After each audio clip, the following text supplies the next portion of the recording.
औज़ुबिल्लाहिमिनश्शैतानिर्रजीम बिस्मिल्लाहिर्रहमानिर्रहीम। नाज़रीन इकराम, प्रोग्राम तल हकीकत के साथ आपका मेज़बान अब्दाल रकीब अब्बासी आपकी खिदमत में हाज़िर है। नाज़रीन इकराम, जैसा कि आप तमाम दोस्तों को इल्म है कि हम हमेशा तल्ख़ बातें, तल्ख़ चीज़ें और ख़ास करके नई नई शख्सियात से आपकी मुलाकात करवाते रहते हैं।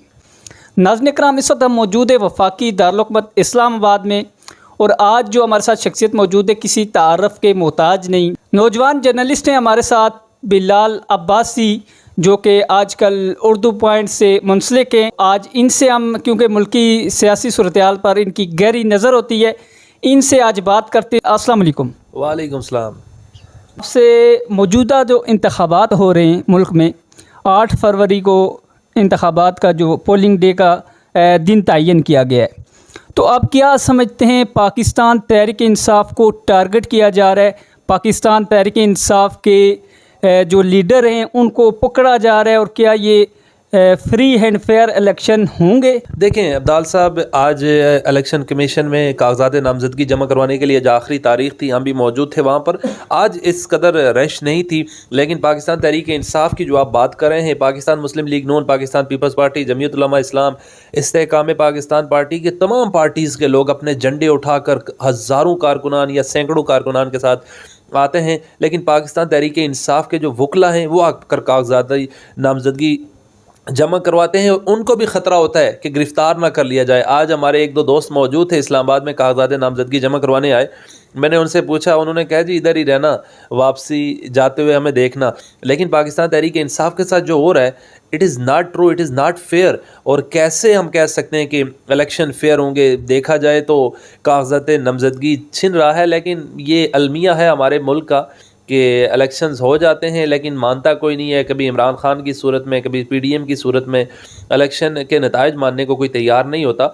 लेकिन अभी कहना कुछ कबल वक्त है, लेकिन पाकिस्तान तहरीक इंसाफ को लेवल प्लेइंग फील्ड नहीं दी जा रही, तो इससे लगता है कि कंट्रोवर्शियल इलेक्शन होने जा रहे हैं। इस वक्त आप क्या समझते हैं कि मुल्क में कौन सी पार्टी ज़्यादा स्ट्रॉन्ग नज़र आ रही है आपको? देखें, जिस तरह 2018 में मियां नवाज शरीफ साहब को हटाया था, general Faiz and company, general Bajwa साहब ने मिलकर इमरान खान साहब को लाया था, और फिर उन्होंने जो एक्सपेरिमेंट किया वो 9 मई की सूरत में निकला। लेकिन इमरान खान, उसका वोट बैंक बहुत ज़्यादा हुआ है, उस पर उन्होंने पर्सनल अटैक्स किए हैं, उसकी मिसेस पर इल्ज़ामात लगाए हैं, लेकिन उसका वोट बैंक इमरान खान का रोज़ ब रोज़ ज़्यादा हो रहा है।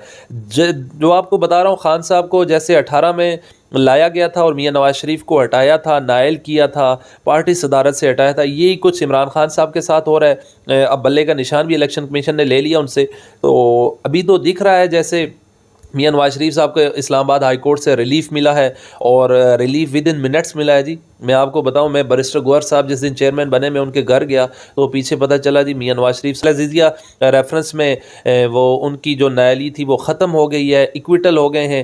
तो फिर मैं पहुंचा, मैंने कहा यार with in minutes Imran Khan का तो यहाँ पर बेल का जो डिसीजन होता है वो तो दो हफ्ते लटका रहता है। देखिए ही रहा है कि मियां नवाज शरीफ साहब के लिए हालात साजगार हैं, हुकूमत बना लेंगे वो। लेकिन वो हुकूमत जो बनाते हैं वो लूली लंगड़ी होती है। कभी भी कोई भी पॉलिटिकल जमात वाज़े अक्सरियत से हुकूमत नहीं बना सकती, क्योंकि हुकूमत को गिराना भी होता है। पाकिस्तान में आए रोज़ धरने होते हैं, वफाकी दारुल हुकूमत इस्लामाबाद धरनों के हवाले से निशाने पे होता है। हर शख्स उठ के वफाकी दारुल हुकूमत इस्लामाबाद में आ जाता है। इस वक्त जो बलोच कम्युनिटी के लोग यहाँ पे मौजूद हैं, वो भी अपना एहतजाज रिकॉर्ड करवा रहे हैं। तो आप क्या समझते हैं कि उनके जो मिसिंग पर्सनस हैं, क्या उनको बाजियाब करवाया जाएगा? इस वक्त उनकी आवाज़ किसी ने सुनी है? अब्दाल भाई, मैं आपके पास आया हूँ आपके ऑफिस में, तो लेट भी हो गया हूँ, इसी वजह से मैं प्रेस क्लब मौजूद था। शदीद सर्दी है, दिसंबर का महीना है, और वहाँ पर ख़वातीन हैं 70-70, 75-75 साल की, बुज़ुर्ग हैं, 6-6 माह के दूध पीते बच्चे ख़वातीन ने गोदों में उठाए हुए हैं। लेकिन उन लोगों का जज्बा है, मैं सलाम पेश करता हूँ। लेकिन जब वो इस्लामाबाद इंटर हुए, आज 31 दिन हो गए हैं वो चले हुए बलोचिस्तान से। 3 दिन पहले वो इस्लामाबाद इंटर हुए, जैसे उनका इस्तकबाल किया गया, वाटर कैनन शेलिंग की गई। सेनेटर मुश्ताक साहब वहाँ मौजूद थे। ये बताऊँ आपको कि बड़ी दर्दनाक सूरत हाल है। वहाँ पर लोग तकारीर कर रहे थे, जो लोग लापता थे उनके लवाकिन वहाँ पर तकारीर कर रहे थे, मतलब अपना दुख बयान कर रहे थे। तकरीर क्या थी? एक खातून कहती है मेरा 14 साल से बच्चा लापता है, बच्ची कहती है कि मेरे 16 साल से वालिद लापता है। मैं वहाँ पर डेट्स देख रहा था, उन्होंने तस्वीरें उठाई थी, तो बड़ा दुख लगा। खून के आंसू रोया मेरा दिल, लेकिन रियासत उनको नहीं प्रोवाइड कर रही। उनके जो प्यारे उनसे बिछड़े हैं, लापता हैं। अभी एक डॉक्टर हैं, डॉक्टर साहिबा मारंग बलोच उनका नाम है, वो इसको लीड कर रही हैं, लेकिन देखें बड़ा जुल्म और जबर हो रहा है। अभी वो खैर कुछ लोग आए थे वहाँ पर अपने झंडे वगैरह लेकर, तो उन्होंने कहा प्लीज़ आप पीछे हो जाएं, हमारे बड़े प्यारे लोग बिछड़े हुए हैं, हम इस प्रोग्राम को, इस धरने को सियासी नहीं बनाना चाहते। एक्स्ट्रा क्वेश्चन है कि बढ़ गया, ये बढ़ गया क्या था? शेर अफजल मरवत से आपने सवाल किया, पूरी दुनिया में यहाँ तक कि करोड़ों लोगों ने, लाखों नहीं करोड़ों लोगों ने ये जुमला सुना और इस पर उन्होंने मज़ाहिया जो क्लिप और मुख्तलिफ़ किस्म के कमेंट्स किए। तो ये बढ़ गया क्या था, मुझे समझाएं। अब्दाल भाई, आपको ऑनेस्टली बताऊं, हम प्रेस क्लब थे उस दिन। शेर अफजल मरवत साहब के पहले ऑफिस गया, वो ऑफिस नहीं थे, उन्होंने कहा मैं प्रेस क्लब आ गया हूं। पहले उन्होंने मुझे ऑफिस बुलाया था, फिर मैं प्रेस क्लब आया तो वहाँ उनकी प्रेस कॉन्फ्रेंस नहीं थी। आपको पता है डिजिटल मीडिया वाले उनके इंटरव्यूज़ करते हैं, उनका इंटरव्यूज़ बड़ा वायरल होता है, एक निडर आदमी है। तो उसके बाद मैंने उनको, क्योंकि उर्दू पॉइंट पे हम अलग से प्रोग्राम करते हैं, किसी का माइक नहीं लाते, बीच में लाइव सिस्टम होता है या हैज़ लाइव होता है। शेर अफजल मरवत साहब मौजूद थे, हम इंटरव्यू रूटीन के मुताबिक कर रहे थे, और जब मैं इंटरव्यू करूं, मेरे 2-3 दोस्त हैं वैसे ही पीछे वीडियो बना लेते हैं अपने चैनल्स के लिए, बल्कि उनकी ज़्यादा ही वायरल हो गई। तो शेर अफजल मरवत साहब की एक दिन पहले जावेद चोई साहब के प्रोग्राम में लड़ाई हुई थी। शेर अफजल मरवत साहब मेरे बड़े अच्छे दोस्त हैं, तो उन्होंने कहा, मैंने कहा उसके बाद प्रोग्राम जारी रहा या ख़त्म हो गया? उन्होंने कहा नहीं प्रोग्राम किधर जारी रहा, प्रोग्राम तो बढ़ गया। ये कोई लगी लिपटी बात नहीं थी, हम तो सिंपली इंटरव्यू कर रहे थे, हमें नहीं पता था। सुबह में उठा तो कमो पेश सैकड़ों की तादाद में लोगों के व्हाट्सएप आए हुए थे, फिर ये तो कमो पेश महीना चलता रहा ट्रेनिंग पे। अगर बात करते चलें तो ये उर्दू पॉइंट से बिलाल अब्बासी साहब हैं हमारे दरमियान मौजूद है। इन्होंने शेर अफजल मरवत से एक सवाल किया, प्रोग्राम जारी रहा या प्रोग्राम ख़त्म हुआ? तो उसके जवाब में शेर अफजल मरवत ने कहा था प्रोग्राम बढ़ गया। तो इनकी वजह से आज शेर अफजल ख़ान जो मरवत हैं वो भी इस फ़िक्रे से उनको बड़ी मकबूलियत हासिल हुई है, ये कहना दुरुस्त होगा। तो नाज़रीन इकराम, हम आएंगे NA-16 की तरफ कि NA-16 हल्का खास करके बिलाल अब्बासी साहब का भी ताल्लुक़ NA-16 से है और मेरा ताल्लुक़ भी NA-16 से है। तो अगर हम NA-16 की बात ना करेंगे तो शायद अपने इलाके के लोगों के साथ ज़्यादती होगी, क्योंकि NA-16 एक बहुत बड़ा मैदान इस वक्त सज गया है, जिसमें अगर बात की जाए तो NA-16 के 3 उम्मीदवार हैं जो कि कौमी असम्बली के। एक सबसे पहले अगर बात की जाए तो मुर्तज़ा जावेद अब्बासी जो कि पाकिस्तान मुस्लिम लीग नून के टिकट से हैं, और दूसरी तरफ अगर बात की जाए पाकिस्तान तहरीक इंसाफ से तो अली असगर ख़ान हैं, और तीसरी अगर बात की जाए सबसे अहम जो कांटेदार मुकाबला है, जो सबसे बड़ी सियासी शख्सियत सरदार महताब अहमद ख़ान ने आज़ाद उम्मीदवार के तौर पर सामने आए। तो इस वक्त हम बात करेंगे इन 3 कैंडिडेट के हवाले से बिलाल अब्बासी साहब से कि अस्सलाम वालेकुम बिलाल भाई। जी वालेकुम सलाम सर। अच्छा, इस वक्त आप क्या समझ रहे हैं कि एक तरफ सरदार महताब अहमद ख़ान जो कि आज़ाद उम्मीदवार के तौर पर सामने आ रहे हैं, दूसरी तरफ मुर्तज़ा जावेद अब्बासी पाकिस्तान मुस्लिम लीग नून के टिकट से आ रहे हैं, और तीसरा अली असगर ख़ान है जो कि पाकिस्तान तहरीक इंसाफ से हैं। तो आप क्या समझते हैं इन तीनों में से किसकी पोजीशन ज़्यादा बेहतर इस वक्त तक नज़र आ रही है? देखिए, पाकिस्तान मुस्लिम लीग नून का अगर सरदार महताब साहब इलेक्शन लड़ते हैं, बज़ाहिर दिख रहा है मोस्ट प्रॉबेबली कि वो इलेक्शन आज़ाद हैसियत से लड़ेंगे, और उन्होंने बड़ा जलसा भी एक हाल में किया है यहाँ 6 रोड आई थिंक किसी शादी हाल में। सरदार महताब साहब पाकिस्तान मुस्लिम लीग नून के बानी रहनुमाओं में उनका शुमार होता है, एक मंजे हुए सियासतदान है, लेकिन 2018 में भी उन्होंने इलेक्शन नहीं लड़ा था। उनकी और उस वक़्त मुर्तज़ा जावेद अब्बासी साहब के दरमियान काफ़ी ज़्यादा कंट्रोवर्सीज़ थी। फिर शमोन यार ख़ान साहब को मेयर का टिकट दिया नून लीग ने, तो वहाँ पर मामलात हल हो गए थे। लेकिन अब सरदार महताब ख़ान साहब आज़ाद हैसियत से आ गए हैं, मियां नवाज शरीफ साहब का इस्तकबाल करने नहीं गए, मियां नवाज शरीफ साहब को मिलने नहीं गए, वो लंदन से 5 साल बाद या 4 साल बाद वापसी आए हैं। तो सरदार महताब साहब ने ये भी कहा कि मैं आज़ाद हैसियत से इलेक्शन लड़ूंगा। दूसरी बात यह है कि मुर्तज़ा जावेद अब्बासी साहब जो हैं वो जनरल सेक्रेटरी हैं KPK के, पाकिस्तान मुस्लिम लीग नून के।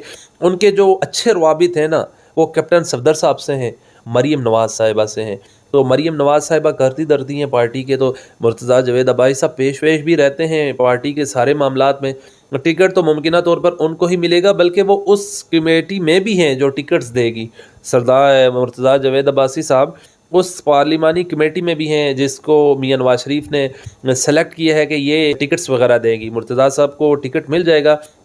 तो देखें अब मुस्लिम लीग नून का वोट डिवाइड हो जाता है। आपको मज़े की बात बताता हूँ, जो सरदार महताब साहब का ग्रुप है तो वो ये भी समझ रहा है कि हो सकता है कि पाकिस्तान तहरीक इंसाफ को कैंडिडेट सामने ना आए नेशनल असम्बली का, तो हम जीत जाएंगे। लेकिन मुझे नहीं लगता पाकिस्तान तहरीक इंसाफ का कैंडिडेट नहीं आएगा। हालात सख्त हैं, लेकिन मेरे ज़राए के मुताबिक कि अली असगर साहब भी हैं उम्मीदवार, और एक दो और उम्मीदवार ने नेशनल असम्बली के लिए एबटाबाद के हलके से कागजात नामजदगी जमा करवाए हैं। अली असगर साहब अभी तक तो जीते नहीं हैं। पिछले इलेक्शन में भी 2200 वोट से हार गए थे, वो मुर्तज़ा जावेद अब्बासी साहब जीत गए थे। अली असगर साहब मैंने उनको हलके में तो नहीं देखा इतना, लेकिन खैर जो जीते हैं वो भी हल्के में कम ही आते हैं। लेकिन अगर मुस्लिम लीग नून का वोट डिवाइड हो जाएगा, पाकिस्तान तहरीक इंसाफ को खुला ग्राउंड मिलता है, तो मुमकिन तौर पर कुछ पेशरफ्त हो सकती है। अगर नहीं तो मुर्तज़ा जावेद अब्बासी साहब और सरदार महताब साहब में भी एक कांटेदार मुकाबला होगा। लेकिन आपको बताता चलूँ, पाकिस्तान तहरीक इंसाफ का वोट बैंक कम नहीं हुआ, किसी सूरत पाकिस्तान तहरीक इंसाफ का वोट बैंक कम नहीं हुआ।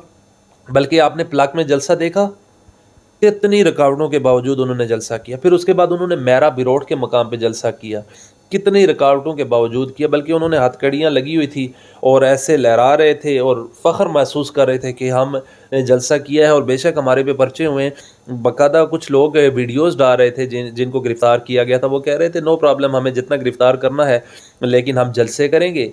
और वो जो कह रहे थे कि हम खौफ का बुत तोड़ेंगे, विदाउट एनी डाउट के एबटाबाद के इलाके में पाकिस्तान तहरीक इंसाफ ने एक जो प्लक में जलसा किया और दूसरा बिरोट में उन्होंने आगाज़ कर दिया है।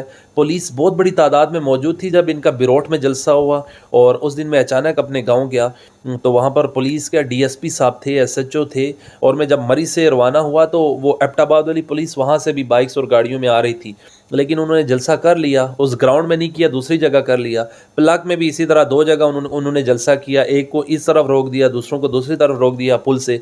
उन्होंने वहाँ पर भी जलसा किया, अपनी पावर शो किया, नहीं डरे। एक जलसे में उनके खिलाफ एफआईआर हुई, उसमें भी नहीं डरे, दूसरे में एफआईआर हुई तब भी नहीं डरे।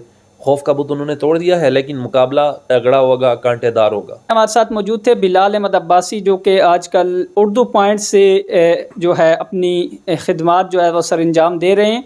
तो नाज़रीन किराम, इनसे हमारी तफसीलन बात हुई तो इनका कहना है कि ख़ास करके इस वक्त जो मुल्क में इंतखाबात करवाए जा रहे हैं वो पहले ही मुतनाज़ा बन चुके हैं। तो नाज़रीन किराम, किसी भी पॉलिटिकल पार्टी को इस तरह से साइड लेन करना ये एक अवामी हुकूक पर डाका डालने के मुतरादिफ होगा। तो नाज़रीन किराम, NA-16 के हवाले से इनसे जब बात हुई तो इन्होंने बताया कि मुकाबला जो है तीनों के दरमियान जो है कांटेदार मुकाबला होगा। क्योंकि अगर आपको मैं बताता चल, क्योंकि सरदार महताब अहमद ख़ान अब्बासी का अपना हल्का है, उसी हल्के से बड़े अरसे से इंतखाबात लड़ते आए। लेकिन दूसरी तरफ बात की जाए मुर्तज़ा जावेद अब्बासी की, तो मुर्तज़ा जावेद अब्बासी इस वक्त सर्कल बकोर से कमज़ोर नज़र आ रहे हैं। लोरा और गिलियात वाली साइड से उनको भरपूर हमायत हासिल है। अगर वो मार खाएंगे तो सर्कल बकोर से, और सरदार महताब अहमद ख़ान अब्बासी जो है अगर मार खाएंगे तो वो लोरा और गिलियात से मार खाएंगे, सर्कल बकोर से वो मार नहीं खाएंगे। तीसरी जो पार्टी है पाकिस्तान तहरीक इंसाफ, ये भी मुमकिन हो सकता है कि वो अपनी सीट निकाल सके। तो नाज़रीन किराम, मज़ीद ख़बरों और तबसरों के लिए इंशाल्लाह हमारा जो TH न्यूज़ का प्लेटफार्म है इंशाल्लाह हाजिर है आपके सामने। नाज़रीन किराम, प्रोग्राम तल हकीकत के साथ अपने मेज़बान अब्दाल रकीब अब्बासी को दीजिएगा इजाज़त। इंशाल्लाह किसी नए टॉपिक के साथ, किसी नई शख्सियत के साथ आपकी खिदमत में हाज़िर होंगे। तब तक के लिए अल्लाह हाफ़िज़।